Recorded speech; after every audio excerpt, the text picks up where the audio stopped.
ఉదయమున నీవు ఎవ్వరినీ కలుసుకొనక ముందు ప్రభువును కలుసుకో.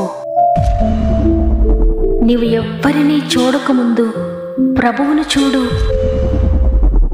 నీవు ఎవ్వరితో మాట్లాడకముందు ప్రభువుతో మాట్లాడు.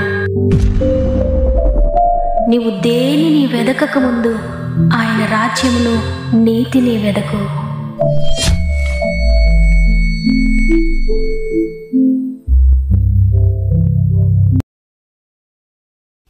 Praise the lord.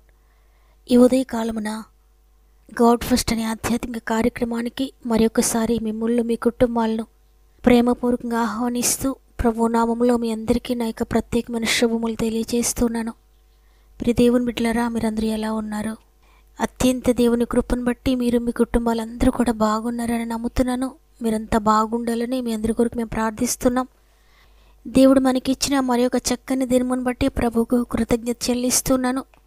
మనందరం ఈ విధంగా ఒక కుటుంబంగా ప్రతిరోజు కలిసి దేవుని స్తుతించడానికి దేవుడు మనకు అనుగ్రహిస్తున్న ఈ చక్కటి అవకాశాన్ని బట్టి హృదయపూర్వకంగా దేవుని స్తుతిద్దాం.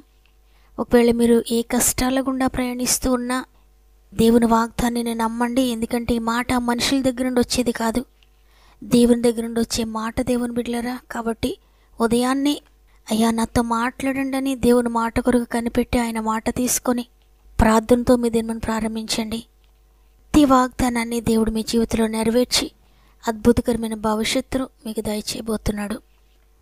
మీలో ఇంకెవరైనా సమస్యలు శోధనలో ఉంటే తప్పకుండా మీ యొక్క ప్రతి సమస్యను కామెంట్స్ ద్వారా నాకు తెలియచేయండి. మిమ్మల్ని దేవుని చేతులకు అప్పగిస్తున్నాను.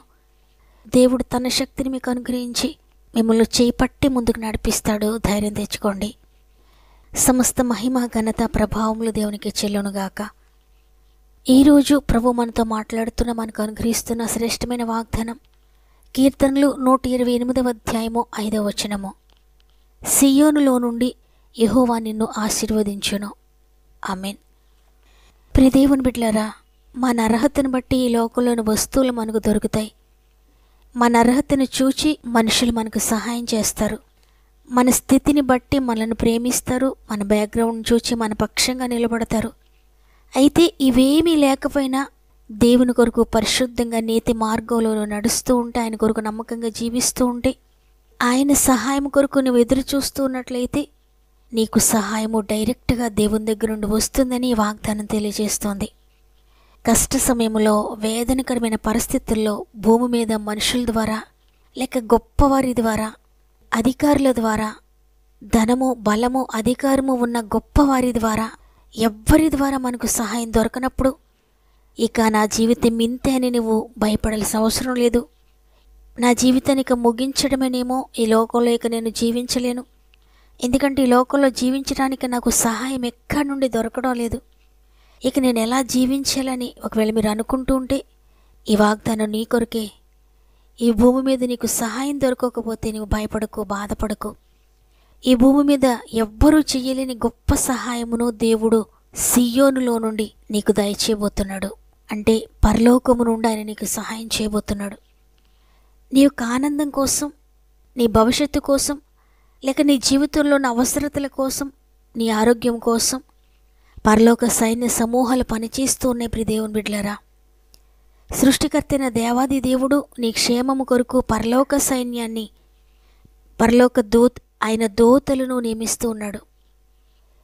ఈ ప్రభుత్వాలు నీకు సహాయం చేసినా చేయలేకపోయినా, నీ కుటుంబీకులు నీకు సహాయం చేసినా చేయలేకపోయినా, నీ బంధువులు, నీ స్నేహితులు ఎవ్వరూ నీకు సహాయం చేయలేకపోయినా, నిన్ను గురించి ఆలోచించలేకపోయినా, ఇంతవరకు నీవెవరినైతే ఆశ్రయించవో, ఎవరి సహాయం కొరకైతే ఎదురు చూచావో వారెవ్వరు కూడా నీకు సహాయం చేయలేకపోయినా, నిన్ను కన్న తండ్రి నిన్ను గురించి ఎంతగానో ఆలోచిస్తూ ఉన్నాడు. నీ అభివృద్ధి కొరకు, నీ ఆశీర్వాదం కొరకు పరలోకంలో నుండి దూతలను ఏర్పాటు చేశాడు. కాబట్టి భయపడొద్దు. దేవుని లేఖనాలు పరిశీలిస్తే ఆయన కొరకు కనిపెట్టుకున్న వారి కొరకు దేవుడు పని చేసినట్లుగా, వారి పక్షంగా యుద్ధము చేసినట్లుగా మనం చూస్తున్నాం. మనుషులకు ఈ లోకంలో ఎక్కడా కూడా సహాయం దొరకదు, పైనుండి మాత్రమే సహాయం దొరుకుతుందని దావీదుకు తెలుసు. అందుకే అంటాడు, కొండల తట్టు నా కనులెత్తుచున్నాను, నాకు సహాయం ఎక్కడి నుండి వచ్చును, యెహోవా వలననే నాకు సహాయం దొరుకునని. నిన్ను రక్షించాలని, నీ రక్షణ కొరకు, నీ కుటుంబ రక్షణ కొరకు, నీ బిడ్డల కొరకు, నీ భర్త కొరకు, నీ భార్య కొరకు దూతల సమూహమును ఆయన నియమించాడు. నీ జీవితంలో సర్వశక్తి కలిగిన కార్యములు నీకు చూపించాలని ఎంతగానో ఆయన వేచి చూస్తున్నాడు. పరలోకం నుండి నీకు దొరుకుతున్న సహాయము ఇక ఎక్కడి నుండి ఈ లోకంలో దొరకదు. చాలా సందర్భాల్లో మనం అనేకసార్లు అనుకుంటూ ఉంటాం, ఇంత భయంకరమైన ఆపద కలిగింది కదా, దీని నుండి నేను రక్షించబడ్డానికి కారణం ఎవరు? ఎవరు నాకు సహాయం చేశారు? ఎవరు నన్ను దాటించారు ఈ భయంకరమైన పరిస్థితి నుండి? ఎవరు నన్ను విడిపించారు అని మనకు అర్థమవదు కారణం ఏంటనేది. అయితే అవును, ఆయన మన జీవితంలో చేసే కార్యములు కొన్ని కంటికి కనబడవు, చెవికి వినబడవు, మన హృదయానికి గోచరము కావు. మనం చూడగలిగిన విషయాలను మాత్రమే మనం చూచి నమ్మగలుగుతున్నాం. కానీ మన రక్షణ కొరకు సియోను చేస్తున్న ప్రయత్నము, పరలోక పట్టణం చేస్తున్న ప్రయత్నము, సర్వాధికారి అనే దేవుడు చేస్తున్న ప్రయత్నము మనం అర్థం చేసుకోలేకపోతున్నాం. అనేకసార్లు మనం చూడలేకపోతున్నాం. ఆయన మనకు సహాయం చేస్తున్నాడు కాబట్టి, ఆయన కృప చూపిస్తున్నాడు కాబట్టి ఈరోజు మనం బ్రతికి ఉన్నాం. మన కుటుంబం ఈ విధంగా ఉంది.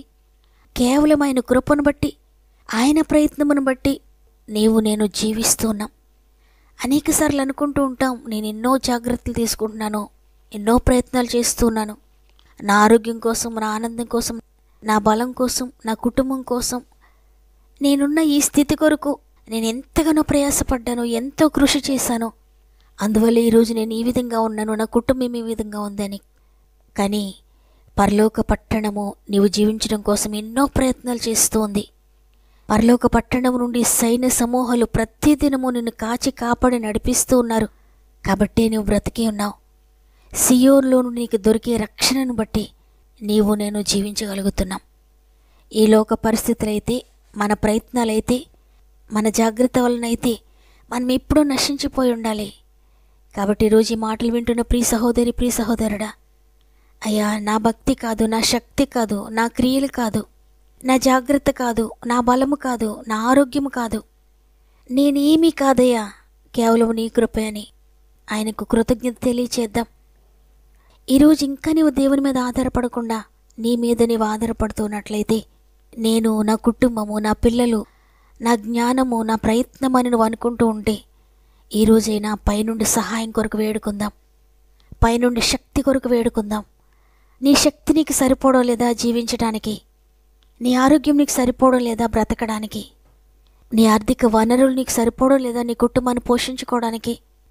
నీ కుటుంబ రక్షణ కొరకు నీ ప్రార్థన సరిపోవడం లేదా? నీ ప్రయత్నం సరిపోవడం లేదా? నీ మాటల వల్ల నీ బిడ్డలు రక్షణలోనికి రావడం లేదా? నీ భర్త రక్షణలోనికి రావడం లేదా? నీ భార్య రక్షణలోనికి రావడం లేదా? అయితే నీ మాటలన్నీ ప్రక్కన పెట్టి పైనుండి శక్తి కొరకు వేడుకో. అయ్యా, నేను ఓడిపోయాను, నా శక్తి చేత ఓడిపోయాను, నా బలము చేత ఓడిపోయాను, నీ కృప ఉంటే నేను బ్రతుకుతాను, నీ కృప ఉంటేనే నా కుటుంబ రక్షణ పొందుకుంటుంది, నీ కృపే దిక్కయ్యా, పైనుండి సహాయం నేను కోరుకుంటున్నానయ్యా, కొండల తట్టు నా కళ్ళెత్తుచున్నాను, నీవే నాకు సహాయకుడవు, నీవే నాకు దిక్కని ఈరోజు పైనుండి శక్తి కొరకు వేడుకుందాం. అందరం కూడా ఏకీభవించి హృదయపూర్వకంగా ప్రార్థన చేద్దాం. అయ్యా, నీ శక్తి నాకు కావాలి, నీ శక్తిని పంపించండి అయ్యా అని మన రెండు చేతులు దేవుని వైపెత్తుదాం. నేను ఓడిపోయినని హృదయపూర్వకంగా ఒప్పుకుందాం. నీవు బ్రతికిస్తే నేను బ్రతుకుతానయ్యా అని హృదయపూర్వకంగా చెప్పుదాం. మీరు ఆరోగ్యం ఇస్తే నేను ఆరోగ్యం తీసుకుంటాను, మీరు పోషిస్తే నేను పోషించబడతాను, మీ నీతిని నాకు ఇస్తే నేను నీతిమంతుడిగా, నీతిమంతురాలుగా ఉంటాను. నా శక్తి సరిపోవడం లేదు, నీ శక్తి కొరకు వేడుకుంటున్నానని దేవుని శక్తి కొరకు వేడుకుందాం. ప్రేమగల తండ్రి, నీకు వందనాలు. నీ ఉచిత కృపను బట్టి ఈరోజు మమ్మల్ని బ్రతకమన్నారు, బ్రతికాము. నువ్వు పొడిగిస్తున్న ఆయుష్కాలను బట్టి వందనాలు. మీరిచ్చిన దినములు వ్యర్థపరచుకోకుండా తండ్రి, ప్రతి దినము నీ కొరకు వాడడానికి, ప్రతి సెకండు నీ కొరకు వాడడానికి సహాయం చేయండి. ఈ చిన్న జీవితాన్ని నేను సంతోషపెట్టే విధంగా మేము జీవించాలి, సహాయం చేయండి. ఈరోజు అద్భుతకరంగా మాతో మాట్లాడారు. సియోనులో నుండి నీకు సహాయం అందిస్తాను, భయపడొద్దు అని. తండ్రి, ఎంతమంది ఈ లోకంలో ఎవరి దగ్గర ఆదరణ దొరకక, ఎక్కడ ఆరోగ్యం దొరకక, ఎక్కడ నెమ్మది దొరకక, శాంతి దొరకక, సమాధానం దొరకక, దిగులుతో, వేదనతో ఉన్నారో ప్రతి ఒక్కరిని ఈరోజు నీ చేతుల్లో పెడుతున్నాను తండ్రి. మా ఆత్మీయ కుటుంబం అంతటిని అర్పించుకుంటున్నానయ్యా. మీరు అంగీకరించండి నాయన అర్పణను, మీరు స్వీకరించండి నాయన. నీ బిడ్డలుగా చేసుకోండి అయ్యా, నీ వారిగా చేసుకోండి నైనా. ఈ లోకంలో సహాయము దొరకక ఎంతమంది నీ సహాయం కొరకు ఎదురు చూస్తున్నారు. ప్రతి ఒక్కరికి పరలోకము నుండి నీ శక్తిని రిలీజ్ చేయండి. పరలోకము నుండి నీ స్వస్థతను పంపించండి. వారి ఎముకలన్నీ కూడా నీ జీవముతో నింపబడునుగాక. ప్రతి నరము కూడా నీ శక్తితో నింపబడునుగాక. ప్రతి అవయవంలో నీ శక్తి తాకునుగాక. ఎంతమంది ఏమి చేసేది లేక నిస్సహాయ స్థితిలో ఉన్నారో ప్రతి కుమార్తెని ఇప్పుడే తాకండి. పరలోకపు అగ్నితో తాకండి, పరిశుద్ధాత్మ అగ్నితో తాకండి. వారి ప్రాణాత్మ దేహములన్నీ కూడా నీ జీవంతో నింపబడాలయ్యా. ప్రతి జీవితాన్ని నీ స్వాధీనం చేసుకోండి, ప్రతి కుటుంబాన్ని నీ స్వాధీనం చేసుకోండి. ప్రతి సమస్యను కూడా మీరు తీసుకొని నీ శక్తిని ఇవ్వండి. ఎంతమంది ఆత్మీయంగా నలిగిపోతున్నారో లేవనెత్తండి, ఆర్థికంగా నలిగిపోతున్నారో లేవనెత్తండి, ఆరోగ్యపరంగా శారీరకంగా నలిగిపోతున్నారో లేవనెత్తండి. ప్రతి రుగ్మత నుండి విడిపించండి నాయన. ఎంతమంది ఆర్థిక బంధకాల్లో ఉన్నారో విడిపించండి. ప్రతి బంధకము నుండి యేసు నామములో విడుదల ప్రకటిస్తున్నాను.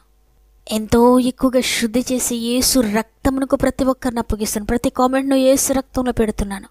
ప్రతి ఒక్కరిని శుద్ధి చేయండి అయ్యా. ప్రతి సమస్యను శుద్ధి చేయండి. ప్రతి విధమైన శోధన నుండి విడిపించండి.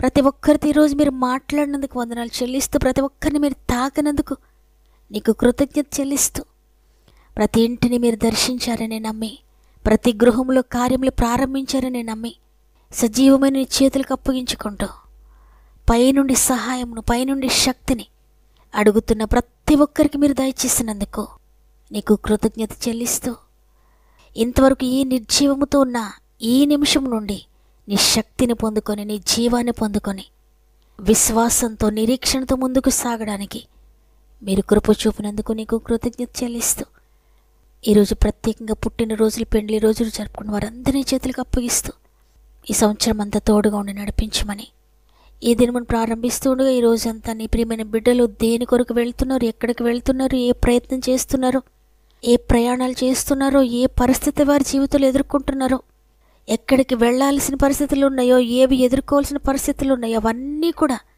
వారి పక్షంగా మీరుండి, వారి పక్షంగా మీరు యుద్ధం చేసి, వారి పక్షంగా మీరు మాట్లాడి ముందుకు నడిపిస్తారని బలమైన చేతులకు అప్పగించుకుంటూ యేసయ్య పరిశుద్ధమైన నామములో అడిగి వేడుకొంచున్నాను తండ్రి, ఆమేన్. ప్రియ చెల్లి, ప్రియ తమ్ముడు, ఈ లోకంలో ఎవ్వరు నీకు సహాయం చేయలేదా? భయపడద్దు. సియోనులో నుండి పరలోకపు సైన్య సమూహాలు నీ సహాయం కొరకు దిగి వస్తున్నారు. ఎవ్వరూ చేయలేని సహాయమును వారు నీకు అందిస్తున్నారు. నేను నమ్ముతున్నాను, దేవుని సహాయాన్ని నేను పొందుకుంటున్నానని మీ నోటితో పలకండి. అద్భుతాలు చూడండి. నమ్మిన వారందరూ ఆమెనని చెప్పండి. ఆమెను అనువాడు తప్పక మీ జీవితంలో ఆమెను అనబోతున్నారు. వాగ్దానాన్ని తప్పక లైక్ చేయండి, మీకు తెలిసిన వారందరికీ షేర్ చేయండి. దేవుడు మిమ్మల్ని, మీ కుటుంబాలను అత్యధికంగా ఆశీర్వదించి దీవించునుగాక. దేవుని చిత్తమైతే తిరిగి రేపు అందరం కలిసి ఆయనను స్తుతిందాం. అంతవరకు ప్రభు మీకు, మీ కుటుంబాలకు తోడేండి నడిపించునుగాక. God bless.